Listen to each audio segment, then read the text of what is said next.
अवसर दिया। मैं भी बड़े ध्यान से डॉक्टर नीरज बोरा और पूर्ववक्ता साथियों को बात को सुन रहा था। मान रहा हूं कि आप लोग 80 में 85 सीट जीतने वाले हो, इसमें कोई दो राय नहीं है। 80 में आप 85 सीट जीतने वाले हो। आप सब लोगों ने बड़े विस्तार से विभाषण में अयोध्या का जिक्र किया और प्राण प्रतिष्ठा का जिक्र भी किया। मैं कर्नाटक की तरफ आपका ध्यान दिलाना चाहूंगा, क्योंकि आप लोग आज बजरंगबली को भूल गए। कर्नाटक में जब भारतीय जनता पार्टी के नेता भाषण देने उठते थे तो जय बजरंगबली का 9 बार नारा लगाते थे। बजरंगबली ने सोचा जब जब चुनाव आता है तब तब हमें आगे खड़ा कर देता है, और मैं शुद्ध समाज का देवता हूं, और इस सरकार में आ जाते हैं तो शुद्ध समाज के हितों का हनन करते हैं। इसलिए बजरंगबली ने मन बनाकर कर्नाटक से आप सबको सफाया कर दिया, कर्नाटक से सफाया कर दिया। अब आप प्राण प्रतिष्ठा की बारी जो बात कर रहे हैं, हम भगवान रामचंद्र मर्यादा पुरुषोत्तम राम का हम सम्मान करते हैं, हम कोई विरोधी नहीं है। आप जब लोग उधर आते हो, हम लोग इधर रहते हैं, तो जब शुरू होता, कल जब राज्यपाल का अभिभाषण शुरू होना था तो इतना जय श्री राम, इतना जय श्री राम लगा रहे जैसे लगता था कि हम लोग भगवान रामचंद्र जी के विरोधी हैं।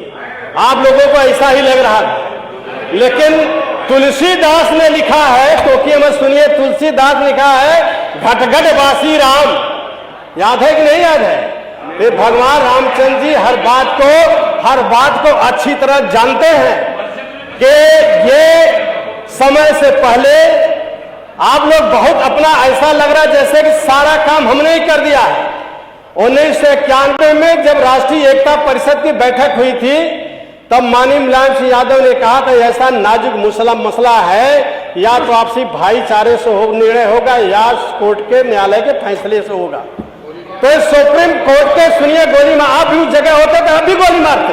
अगर संविधान में आप विश्वास करते हैं तो आप भी वहां रहते तो आप वही करते थे। कानून की रक्षा के लिए आप भी वही करते, वो क्यों नहीं आप भी करते? आप भी कानून की रक्षा के लिए आप भी वही करते, संविधान की रक्षा के लिए आप भी वही करते। नहीं, बात गलत है।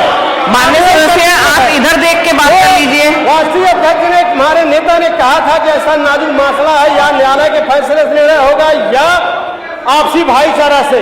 तो न्यायालय की जीत है, आपकी जीत नहीं है, चाहे संविधान की जीत है, आपके निर्णय से नहीं हुआ है।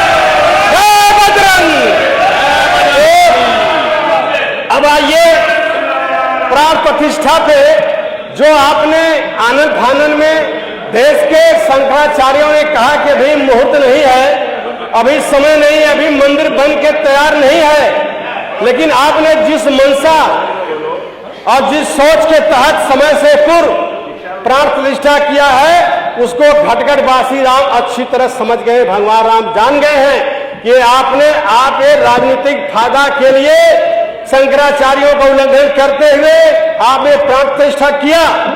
और मैं नरेंद्र मोदी जी को धन्यवाद दूंगा, जो कार्य आज तक ब्राह्मणों के हाथों से होता था, जो कार्य आज तक ब्राह्मण करता था, जो है ये पूजा पाठ प्राण प्रतिष्ठा काम, उन्होंने अपने हाथों से करके एक नई प्रक्रिया की शुरुआत की है, नई प्रक्रिया शुरुआत किया है। तो भगवान राम भी आपके बात को जान गए, ऐसा नहीं है। आप जो लोग थोड़े खुशी हो रहे हो, लेकिन भगवान राम जी आपसे कतई खुश नहीं है कि आपने समय से पहले प्राण प्रतिष्ठा किया है, सिर्फ राजनीतिक फायदे के लिए किया है, चुनावी फायदे के लिए किया है। इसलिए जो 80 में 85 सीट जीतना आप चाहते हैं, आपका 80 का 80 सफाया हो जाएगा, 80 में 85 नहीं होता है।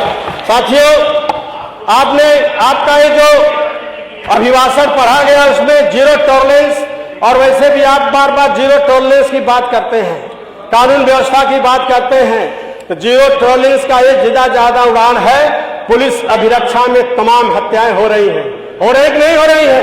प्रयागराज में हुई कि नहीं हुई? प्रयागराज में, मलिहाबाद में हुई।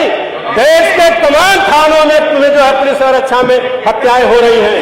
कानून व्यवस्था फेल्योर है, कानून व्यवस्था बिल्कुल फेल्योर है। जीरो टॉलरेंस नाम पे मैं अपने जनपद जौनपुर के मछली शहर तहसील की तरफ आपका ध्यान ले जाना चाहता हूं। मीरगंज थाने के अंदर राजस्व के लापरवाही की वजह से 16 जनवरी को विष्णुपाल की अपराधियों ने पीट करके हत्या कर दी। अगर राजस्व विभाग सही समय पे काम किया होता, जनवरी 23 का ऑर्डर पास हुआ पक्की पैमाइश का, और वो 1 साल बीत गया। क्यों बीत गया? कि जो अपराधी था, अभियुक्त है, उसका कनेक्शन कहीं न कहीं भारतीय जनता पार्टी से जुड़ा हुआ है। 1 साल तक पक्की पैमाइश नहीं हुई। जब 16 जनवरी को विष्णुपाल की हत्या कर दी गई, अपराधियों ने हत्या कर दिया, और मीरगंज थाने में उन लोगों के ऊपर पहले से भी कई मुकदमे दर्ज हैं अपराध के, कई मुकदमे दर्ज हैं अपराध के जो है। इसके बावजूद भी पुलिस कभी भी संज्ञान नहीं लिया। जब 16 जनवरी को उनकी हत्या कर दी गई जो है, तब उसमें सिर्फ एक अपराधी पकड़ा गया है, बाकी सारे अपराधी जो है घूम रहे हैं। इसलिए राजस्व विभाग जितने कर्मचारी हैं, 1 साल से जो फाइल दबा के रखे थे, जिस पर पक्की पैमाइश का आदेश हुआ था, जो पक्की पैमाइश नहीं हुई, इसका मैं आपके माध्यम माननीय सदस्य से जल्दी समराइज कर लीजिए, आपका समय खत्म हो गया। आज जल्दी किसान 25 करोड़ लोगों का पेट भरने वाला किसान आज बेहाल है। सब आपने कहा था कि हम दूना उपज का दूना मूल्य देंगे जो है, आज क्या हालात है जो है, खाद का दाम क्या है, बीज का दाम क्या है। 1 क्विंटल धान पैदा करने में कम से कम 1600 से 1700 रुपए लागत आ रही है। आप 2183 रुपया दे रहे हैं, तो किसान आज खेती करने से अब कतरा रहा है। छोटे मोटे काश्तकार जो किसान हैं, खेती करना बंद कर दिए हैं, और किसान आहत है। किसान आप उद्योगपतियों को देखते हैं, ये काशी द्वार के नाम पे जनपद वाराणसी में काशी द्वार के नाम पे 15 गांव की जमीन अधिग्रहित की जा रही है। उन किसानों की जमीन इसके पहले CIS में ले गई, सांस्कृतिक संकुल में ले गई। जो कुछ जमीनें बची थी, उस जमीनें को काश्तकारी करके किसान अपने समिति बना करके मंडी की स्थापना किया है। उस मंडी में अपने उपज को बेच करके बच्चों को शिक्षा दिलाने काम करता है, अपने गृहस्थी का काम करता है। माननीय सदस्य जल्दी खत्म कर लीजिए। निजी उद्योगपतियों को फायदा पहुंचाने के लिए, चंद उद्योगपतियों को फायदे के लिए 15 गांव की जमीन अधिग्रहित की जाने की योजना है, और जमीन अधिग्रहित करके उद्योगपतियों को विस्तृत करने के लिए दी जा रही है। मैं आपके माध्यम से सरकार से चाहता हूं कि आप 4 लेन के चारों तरफ 10-10 एकड़ जमीन ले लीजिए। 10-10 एकड़ जमीन लेकर के आप जो है काशी द्वार बनाइए, विकास करिए। लेकिन जो किसान अपने छोटे छोटे टिकड़ों पर अपना जीवन यापन कर रहा है, जो आप 1300 एकड़ जमीन काशी द्वार के नाम पे आप एक द्वार बना रहे हो, अधिकृत कर रहे हो, 13